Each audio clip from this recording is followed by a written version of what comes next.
Well, good morning. Welcome to the first Property Entrepreneur Deals podcast with me, your host, Mark Barrett, and really excited to be hosting this event. Anybody that knows me will know that I love property and I love doing deals. So this is a dream ticket for me. I'm really excited about it and look forward to presenting a different guest on the first of each month. We'll be going live, and what we're going to be looking at is behind the scenes access to some of the most creative, award-winning and lucrative property deals in the UK. So each month we are having a different guest. I want to be covering different levels of the wealth pyramid, looking at cash flow, cash flow, profit and asset deals. So we'll be getting a personal insight into the guest, where they live, where they operate, and then it's a conversation piece. So we'll be looking at the strategies, how they source properties, how they stack the deals, how they structure the deals, and most importantly, how they execute them, including some of the biggest challenges that they've faced and how they overcome them. And then lastly, and most importantly, how they exited the deals. And then last, we're going to finish with top 3 tips for everybody to help them with property investing. So I had to obviously have the first guest, and it was a no-brainer for me to invite my good friend, Mr. Daniel Hill. So Dan, I have known since I went along to Nottingham onto a systems training day some 6 or 7 years ago. And I was very fortunate then in 2016 to join the Property Entrepreneur Board. And I've been on the board just over 5 years. And it's been great for me to see the inside track into Dan, starting out from investing into HMOs, property builder service for HMOs, and then going into doing bigger, more lucrative, crazy deals on like office conversions and bigger things like that. So I'm really excited to welcome our first guest, Mr. Daniel Hill. Hey, Dan, how are we doing? How are you doing, Mark? Good? Yeah, excellent. So yeah, really excited to go through this with you, to going through just a bit about yourself. Obviously, you are very well known, but some people might be listening who've never come across you as yet. So I want to go a bit about yourself. So can we start that off then, Dan? Yeah, absolutely. So been in business forever, literally as young as I could walk or talk. Moved into property in 2011. Started off with HMOs, so small 4 beds, 5, 6, 10, 20 beds, up to a couple of 100 rooms. Support those people. So we've got a company called PPM Portfolio Builder. We've done over 100 deals now, and we source cash flow portfolios for high net worth individuals. I then got my own portfolio to about 200 units, built a letting agency to manage my and then scaled that nationwide. We started multi-K. We scaled that up to had a head office in Nottingham, 7 offices around the UK, and managed HMO properties for the landlords and investors. We exited that business this year, so actually did a roll up on that and then sold that company. And about 5 years ago, I started doing developments. My primary property strategy now is development, so commercial, industrial, large residential into mainly blocks of apartments. Mm-hmm. And we also have a number of other companies. We've got a maintenance company, we've got a marketing company, we've got a business training program, so Property Entrepreneur, where you and I have obviously we met and worked for the last 12 years, and mainly based in Nottingham. Was based there up till about 2 years ago. Then went and lived on a narrowboat. Now live in Sheffield, and I still do most of my investing in. Okay, good. We're getting a bit of a delay on your on the feed. I don't know if there's anything we can do on that. Just let me just change my internet connection. You carry on. Yeah. Okay, great. So we mentioned about the wealth pyramid. So I think some of the deals that you've done, obviously you started off with the cash flow with the HMOs. Then as you develop that, you've then gone into into profit plays, and you've been doing some larger deals on that, as well as building up the assets. So what kind of deal would you like to go through with us today? Yeah, so same as we recommend for everyone. I started off with cash flow with HMOs, then started making profit doing flips and deal packaging, and then moved into the asset side of things. And assets are boring assets, long-term hold, low risk, low return. And the deal I will take, so what we do mainly that now, mainly office blocks into blocks of apartments. I'm going to take you through one of those today. Okay, fantastic. And that's for yourself, but you also still do portfolio builder on some of the larger deals, do you now? Yeah, so we tend not to do HMOs as much anymore, just purely because we can either do 30 HMOs a year or 3 big developments. We rather do 3 developments than HMOs. But yeah, we still do that we do it for other clients as well as myself. Okay.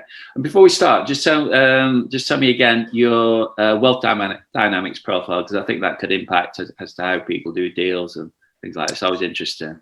Yeah, so Genius U profile, I'm a dynamo. So intuitive, head in the clouds, optimistic, the world's a great place. And then as far as wealth dynamics goes, I'm a creator mechanic. So I'm creative and intuitive and, can come up with stuff, but I'm a mechanic. So I can actually, I've got a reasonable track record of executing as well. Yeah. Which is quite fortunate in putting together the blueprint that we all follow now. Yeah, it's literally textbook. It's taking something and then systemizing it, really. Yeah. Okay. So we know what you're kind of like covering as far as the strategy is, what your focus is now. So tell us, what deal is it you want to cover? So I thought what I'd do is I'll take you through the most recent one that we've done. So this is one we've literally just finished, done, refinanced, let out. So we take you through that because it's most recent and it's a great deal. Yeah. So it's Wycliffe Mill Business Centre, perfect. This one. Yeah, perfect. So just going back to that then, how did you actually source it? So I'm like one of the laziest. Everyone always says that, how do you source deals? You must be giving agents brown envelopes or whatever. Literally, I am like the laziest sourcer out there. Normally, I'll find deals on a Sunday afternoon, sitting on the sofa, scrolling through Rightmove. Literally that simple. And this is exactly the same as that. That's how I found this one. Sunday afternoon, scrolling through Rightmove, looked under the commercial section, and saw a business centre for sale. Are you still looking at like the Nottingham area? Yeah, so Nottinghamshire, Derby, Derbyshire. Yeah. Anywhere. Most of our team, our head office is based in Nottingham. So anywhere the team can reasonably commute to within, say, half an hour. So what was the actual advert then? What was it showing? So it was listed as a 7,500 square foot operating business centre. So it was valued based on the return from the current rent roll. And the current rent roll the rents were probably quite low and the occupancy wasn't fantastic. So commercial valuation based on that wasn't that strong. And I looked at it and thought, it's 7,500 square foot. I know where it is in Nottingham. It's in a B grade area. That's what we invest in. So not A grade, not C grade. We invest in like B grade areas. And it was listed, it was guided. So it's auction. So the guide price is always, a little bit sexy to get everyone excited.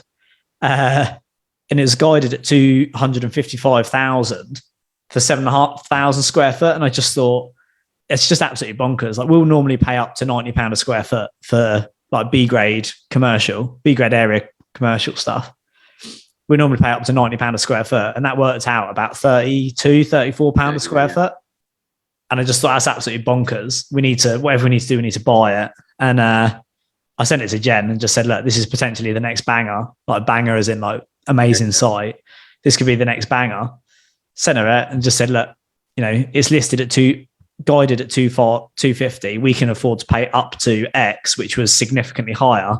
It's probably a third. I mean, that's probably like a third of like bricks and mortar then, isn't it? Well, the rebuild in fact, obviously the rebuild was as commercial. I remember when we insured it, obviously rebuilds are always often higher than what you buy it for, because you've got to knock it down as well. but it's significant. Like we've bought a few like this. We bought them at like 250 grand, and the rebuild on them is something like £1 million. And you just think, it's crazy. If you can buy, one of our mantras that you'll be familiar with is, if you can buy it cheaper than you can build it as a long-term investment, in the main, that's got to be a pretty good place to be. Yeah. So yeah, sent it to Jen, said like, do what you got, like work your magic and see if you can secure it.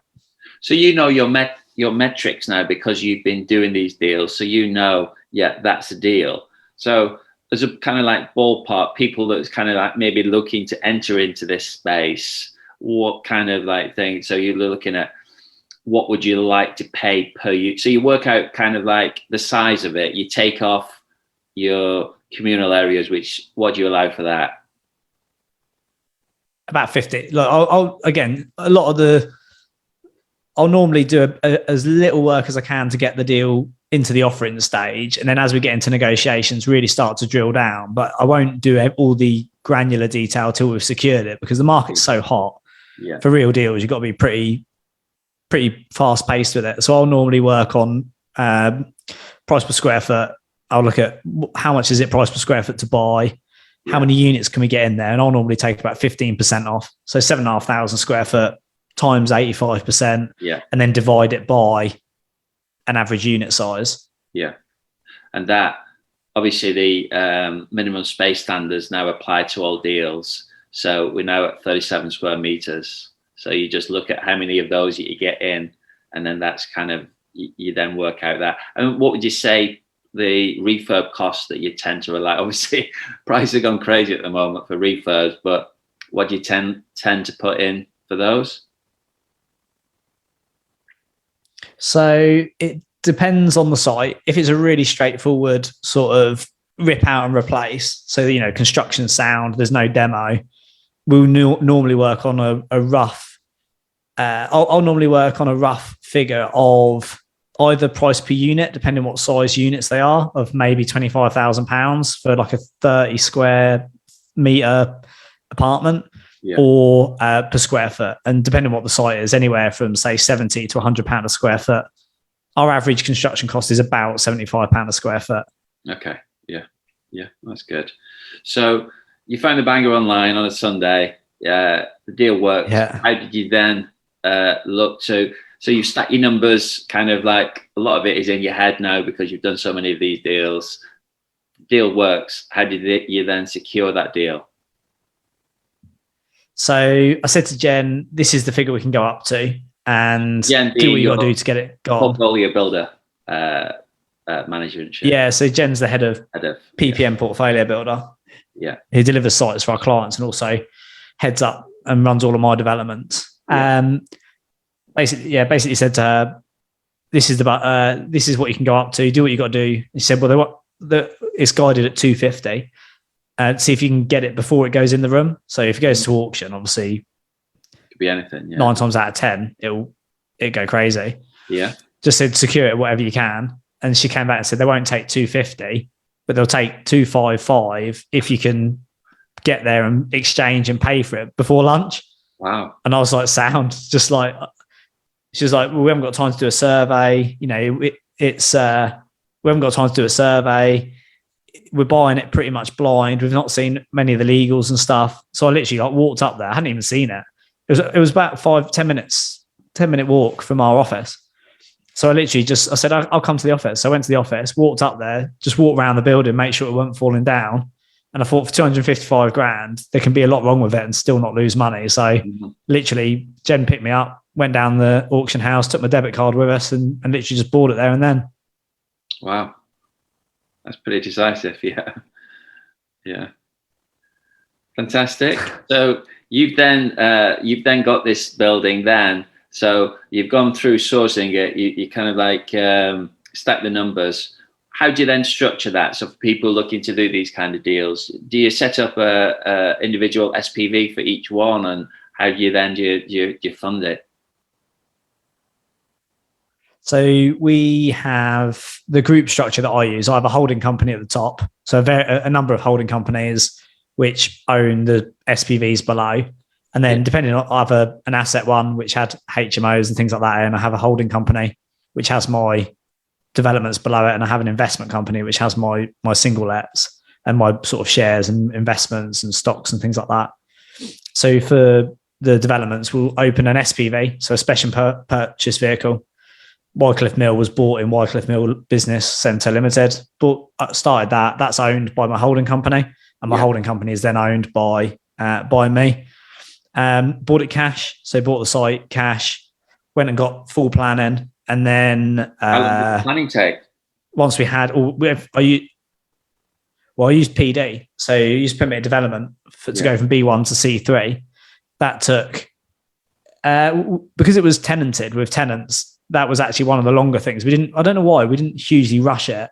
I think the process is, 40 days for permitted development? It's significantly less than full planning. Weeks, yeah, it's 56 days, 8 weeks. But the good thing is that you pretty much get it bang on the day, as opposed to kind of like normal planning to say extend. That's a good thing, isn't it? Yeah, because by default, legally, if they don't respond, you're just allowed to crack on like a prior notice sort of thing. So that worked well. And got full planning, got planning for 20 apartments, and started the build about a year ago and finished it about 3 months ago. Finished it like 2 months ago. So how did you fund that? And then obviously you're saying you bought cash. A lot of people won't be in that situation. If you were starting out again, how would you fund that? I've always used cash. So you don't necessarily, when I started investing in property, I remember saying to my mentor, so I did my property training with Simon Zucci, who's now one of my business partners. And he, in the first sort of month of my program with him, I said, right, I'm going to sell my company and, go crazy with this property stuff. And he said, you don't need to sell your company. You don't even need to use your own money. You can use other people's. And ever since then, I've just used other people's cash. Obviously now I use my own cash as well. But at the beginning, I had all my cash tied up in another business. So using other people's cash is good as long as you know what you're doing and you know how to do the deals and approach with caution. But other finance strategies, I'm not a big fan of bridging finance. I've never used bridging. I don't like it. I think there's always, obviously there's a time and place for everything. I just personally don't like working with banks as much as possible, like especially not aggressive lending, like bridging. Yeah. So I work with private investors, but you could use a development finance product. You could use a commercial finance product. A good broker would show you the way around the market. But I would recommend using a joint venture partner or an investor. Okay, yeah, that's good. So then on the build, what was the biggest challenges as far as that? With the finance? Sorry, the build. The site? Or just actual execution of the deal. What would you say were the biggest challenges? Coronavirus was a bit of a howler. Yeah, imagine. Closing site, reopening site, bag of cement into the cellar, we just got it done. Our main contractor's fantastic, our team are amazing, and we just had we have an amazing team, and they pulled it off. Biggest challenges probably completion date. So we had a unrealistic completion date. We'd set the completion date at really aggressive at 6 months, I think, or 8 months. And in a normal market, that would have been hard. With coronavirus, that was just impossible. So everything got delayed probably 3 months in the end. But I mean, our development finance was with Crowd Property, who I'd highly, highly recommend. Not the cheapest, definitely the easiest to work with. But they gave us an 18-month loan. We were out of it and paid back in 13 months, I think. But the lease started later, so we lost a bit of money on that. Construction costs run over a little bit. Excuse that. So that was, they were the main challenges we had. Apart from that, it was all okay. Yeah. Okay, good. So you bought it cash, you got the planning, you used Crow Property, you say you used. Is it 65% GDV that they will lend up to? Excuse the two crazy sausage dogs in the background. Someone's literally just knocked on the door. Yeah, used crowd property. I think it was because it was like pandemic time. It was like they were a bit more cautious. I think they went down to 60%, didn't they? That's right. Yeah. Well, that was probably a challenge. Actually, they went down to 60%. Well, that was one challenge.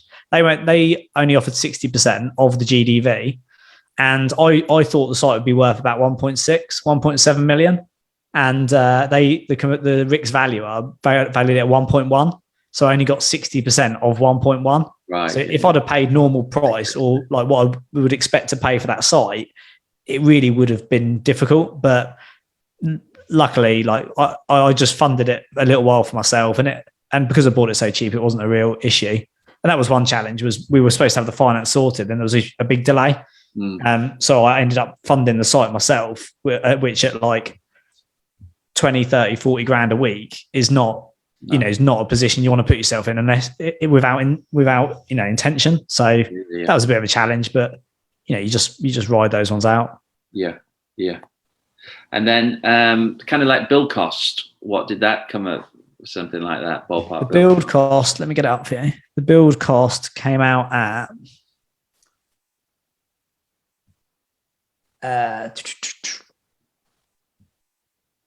including all fees, etc. Build cost on that one came out at 647,000. Okay. For 20 units. So that's like 30k plus the cost. So it's quite good that. Yeah. 32 including VAT, and that's including all the professional fees. So yeah, it's good build cost, probably a little bit more than we were expecting, but still solid build cost. I don't think we'll be able to do that today with materials. Yeah. But yeah, it's like solid. Yeah, it works really well. Okay. So come to exit then. What did you decide to do with that one as far as, was it profit play, asset play? What have you done? So the strategy we use is build to rent to sell, build it out, de-risk the exit by renting it rather than trying to sell it, and then put it on the market at top whack. So we put it on the market at 2 million, or got guided at 1.9 to 2 million, whilst the refurb was finishing. And we got offers at 1.7, which we turned down. It's probably worth between 1.8 and 1.9. I refinanced it at 1.6, which I could have refinanced it higher, but I didn't need any more cash out of it. I just wanted my own money back out of it. So it gave me all my money back at 1.6, plus about 150 grand on top of that. Nice. And it was grand. And then refinanced it, put it on a lease. It's on a 5-year lease with a housing association. And then refinanced it with Shawbrook at about 4.3%, I think, which is like, it cash flows. We got all the money back out and it cash flows like 50, 60 grand a year. So it's a great deal. You'd buy them all day long. Yeah. So all money out plus 150k plus 50, 60k a year cash flow. Yeah. Boom. Yeah, banger. Absolutely banger. Do them all day long. Like I'd buy, if I got another 10 of them, I'd buy them tomorrow. Yeah. Wow. Awesome. So, congratulations on that. Nice one. Thank you. So, anybody listening, what would you say top 3 tips for somebody that is looking to currently invest? I would say, with development specifically, I would say slow and steady wins the race. So you definitely can. People say you make more than you've ever made in your life doing development. It's absolutely true, but also you can lose everything you've ever had. It's not for the faint-hearted. I've had my house up to the bank. I've given personal guarantees for 7-figure loans. It's not for the faint-hearted, and you really need to know what you're doing. And my suggestion would be the best way to get there would be just start small and build up. Start with 4-bed HMOs, 5-bed, 6-bed, 10-bed, 20 beds. Then start doing flats, 4 flats, 6 flats, 10 flats, 50 flats, 100 flats, and just build yourself up bit by bit. Build your team, things like that. So slow and steady wins the race. Like It's a day. I remember chatting to a developer before, and I was saying, because most developers go bankrupt. You've got to bear that in mind. Like more developers, the normal experience for a developer is to go bankrupt at some point. So you've got to appreciate that comes with the territory, and you want to avoid that. And it's definitely not one of those things you can get too carried away with. We've been doing this for 6 years, developments. And I've been doing property since I was a kid. My first self-employed job was on the building sites at like 15. So I know my way around the site. I know my way around construction. I know my way around investment. Slow and steady wins the race. That'd be one tip. Another one would be speed of implementation. So we teach this on Property Entrepreneur, SOI, speed of implementation. When there's low competition, there's high margins. And when new things get announced, like the new MA planning, E-Class to MA, or airspace, or demo and rebuild, or square, volume, cubic, whatever it is with agricultural or ground site. It's not my field of expertise.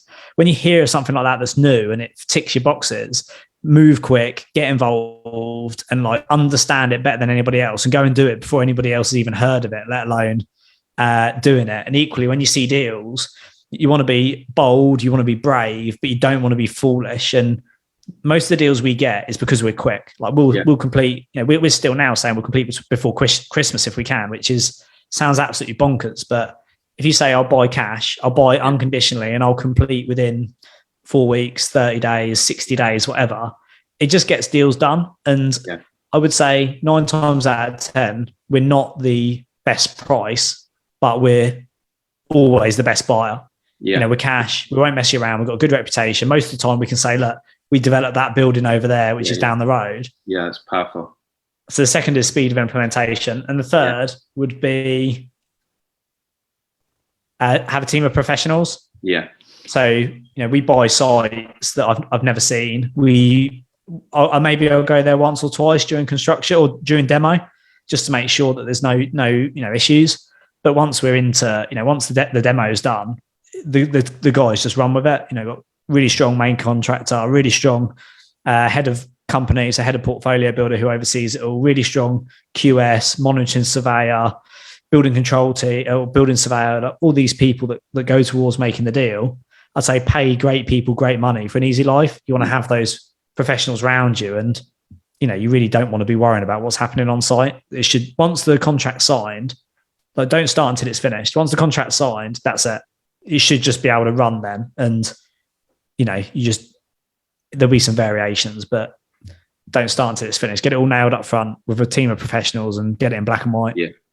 So if you don't have the experience yourself, you just kind of like going into like a new track. You may be like going into, say, from HMOs to office conversions. If you've not got the experience, then make sure your team has that experience to be able to, or you've got a mentor that's done it beforehand. Yeah, definitely. It's if you work your way up and you started on site as a labourer and you went in to be a bricklayer, the natural tendency is you think you want to be a project manager and you want to start building houses and doing developments. There's project management, but then on top of that, there's development. So if you can just be the developer, like being an investor, if I invest in companies that I buy shares in, I don't always necessarily need to know everything about the company and how it runs and who works there. I just need to know I just need to know what position it is in the market. Is it on the crest of a wave? Are the numbers going to work? Is it accurately priced and valued? Yeah. And you can try and be as hands-off as possible. You need to know what you're doing. You need to have a team and you need to make sure that it's running well. But 98% of the work is not done by me. I do the sourcing. That's about it. Yeah, I think the other thing that I really like about your setup when you're doing development is you keep your team really lean. So it's basically you have the head of portfolio builder and then the rest is then subcontracted. That probably should have been one of the top tips, is on the board especially. We've seen lots of development companies come through.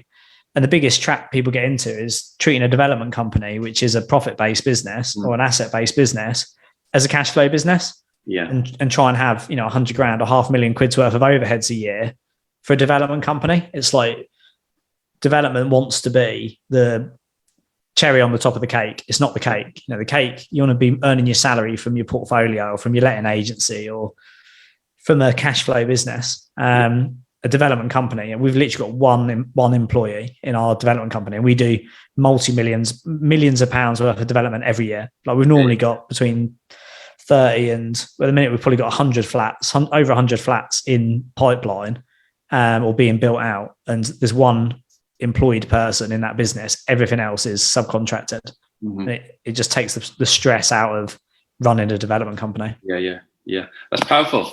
Fantastic. Yeah, Well, cool. I've loved having you on. First guest, it's been awesome. Thanks So for having me. thanks very much indeed. So everybody else, thanks for listening. Please subscribe to the official Property Entrepreneur podcast, which drops every Tuesday. And then stay tuned for the next Deals podcast with me, Mark Barrett, which will be dropping on the 1st of each month. And we'll be looking at different strategies, looking at different parts of the wealth pyramid. Any questions, if you've got any particular deals that you want us to cover, please email me at info@property-entrepreneur.co.uk. That's it. We're out.